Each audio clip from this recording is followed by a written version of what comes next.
2020 চনৰ আপুনি চৰকাৰ গঠন কৰা সময়ত আপোনাৰ চৰকাৰৰ মেইন চেলেঞ্জ আছিল বিটিআৰ অঞ্চলত শান্তি স্থাপন কৰা।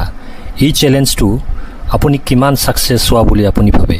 আমি 2020 চনত চৰকাৰত অহাৰ লগে লগে বহুতখিনি চেলেঞ্জেছ আমাৰ আছিল আৰু সেই চেলেঞ্জেছখিনি আমি ফেচ কৰিবলৈ কিছুমান প্ৰিন্সিপল আমি ঠিক কৰি লৈছিলোঁ আৰু ইয়াত বেসিক প্ৰিন্সিপল হিচাপে আমি piece green and smart BTR গঠন কৰাৰ কথাটো চিন্তা কৰি পেলাই এটা প্লেনিং এটা ভিজন এটা লোৱা হৈছিলে আৰু পিস যেটো নেকি লাষ্ট প্ৰায় 3 ডিকেডছ পিসটো আমাৰ অঞ্চলত নাছিলে বিভিন্ন কাৰণত।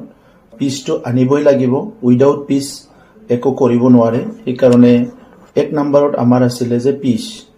এই পিসৰ কাৰণে আমি হ্যাপিনেস মিশন গঠন কৰিছো আৰু বিভিন্ন দল সংগঠনৰ লগত আলোচনা বিলোচনা কৰি এই হ্যাপিনেস মিশনটো আমাৰ আগবাঢ়ি আছিলে।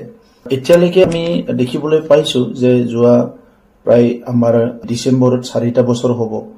এই সময়লৈকে কোনো তেনেকুৱা ঘটনা আমাৰ তাত হোৱা নাই আৰু সৰু সুৰা কিবা কিবি ঘটনা হ'বলৈ মাজে মাজে বিচাৰে, কিন্তু তাত আমি এইটো হ্যান্ডেল কৰিবলৈ বা এই প্ৰবলেমটো সলভ কৰিবলৈ আমি সক্ষম হৈছো।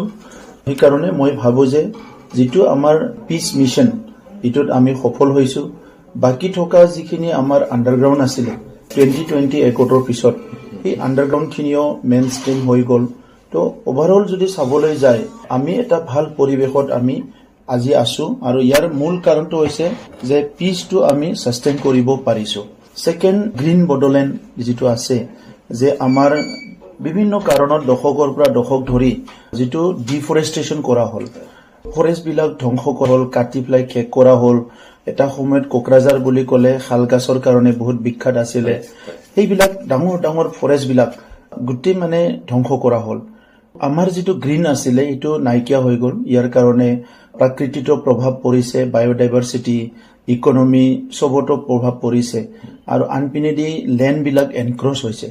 আৰু সেই কাৰণে আমি গ্ৰীণ মিশনটো লৈ পেলাই এই গ্ৰীণ মিশনতে আমি এফৰেষ্টেশন কৰা, এগেইন আমি আমাৰ বায়োডাইভাৰ্সিটিটো ৰেষ্টৰ কৰা, ইকোলজিটো ৰেষ্টৰ কৰা আৰু লগতে যেটো ইকোনমি যেটো নেকি ফৰেষ্টৰ পৰা বা ইয়াৰ পৰা আমি আনিব পৰা যায় গছ গছনি বা ইবিলাকৰ পৰা, এটো এটা ডাঙৰ মিশন লোৱা হল। আৰু আপোনাক মই ক'বলৈ পাই সুখী হৈছো যে 2022 চনত আমি যেটো আমাৰ ৰায়মানা নেশনাল পাৰ্ক আছিলে 440 স্কয়াৰ কিলোমিটাৰ 44 স্কয়াৰ কিলোমিটাৰ হিটো এগেইন আমি ৰেষ্টৰ কৰিবলৈ সক্ষম হৈছো। পুনৰ আমি নেশনাল পাৰ্ক হিচাপে ডিক্লেয়াৰ কৰিবলৈ সক্ষম হৈছো আৰু এতিয়া ৰায়মানা নেশনাল পাৰ্কত আমাৰ যিখিনি ফৰেষ্ট আছিলে এটো ৰিজেনাৰেট হৈ আছে। ইভেন কিছুমান আমাৰ এনিমেলস ইয়াত স্পট হৈছে। খুব এটা সফল 2 বছৰত আমি দেখিবলৈ পাইছো।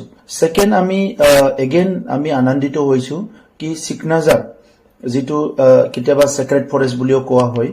তো এই সিকনাজাৰটো আমি 392 স্কয়াৰ কিলোমিটাৰ ৰিসেন্টলি এইবাৰ 15 আগষ্টত আমি ডিক্লেয়াৰ কৰিবলৈ সক্ষম হৈছো। তাত এগেইন আমি এটা ডাঙৰ এৰিয়া আমাৰ নতুন ফৰেষ্ট আমি পাবলৈ সক্ষম হৈছো।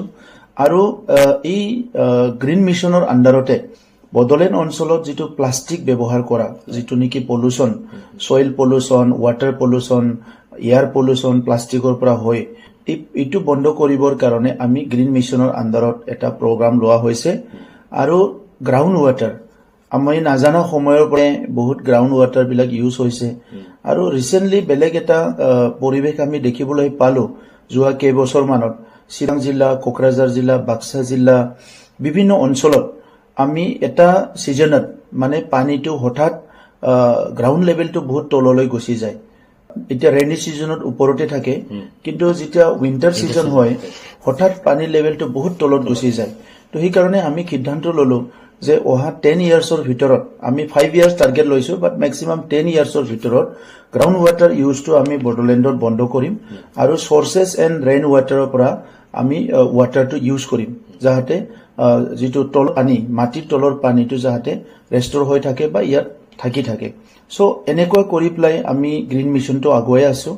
আৰু স্মাৰ্ট যেটো ক'লে গুড গভৰ্নেন্স, ইয়াত আগৰ চৰকাৰৰ সময়ত আমি প্ৰায় 2900 crore লাইবিলিটি আমাৰ ইয়াত হৈ গৈছে চৰকাৰ ঠিকমতে চলা নাছিলে অফিচাৰবিলাক ডিউটি নকৰে বহুতে গুৱাহাটীৰ পৰা ডিউটি কৰে আৰু ইয়াত বহুতখিনি কৰাপশ্যন চলি আছিলে এই গোটেইখিনি লৈ পেলাই আমি এটা স্মাৰ্ট বিটিআৰ এটা মিছন লৈ পেলাই গ্ৰাছৰুটৰ পৰা ছেক্ৰেটাৰিয়েটলৈকে কেনেকৈ এফেক্টিভ গভৰ্নেন্স কৰিব পাৰে ইয়াৰ কাৰণে কাম কৰি আছো আৰু তাতো আমি বহুত সফলতা পাবলৈ সক্ষম হৈছো আজি বিটিআৰ চৰকাৰখন ই অফিচ আৰম্ভ হৈ গৈছে যদিও কাউন্সিল চৰকাৰ আৰু আমি ডিস্ট্ৰিক্ট লেভেলত ব্লক লেভেলত তলৰ লেভেলৰ অফিচবিলাকতো সঘনে ৰিভিউ মিটিং কৰি সঘনে আমি অফিচাৰসকলৰ মিটিং কৰি এতিয়া লাহে লাহেকৈ প্ৰত্যেকটো ডিপাৰ্টমেণ্টত এটা প্ৰপাৰ ৱেট লৈ যাবলৈ সক্ষম হৈছো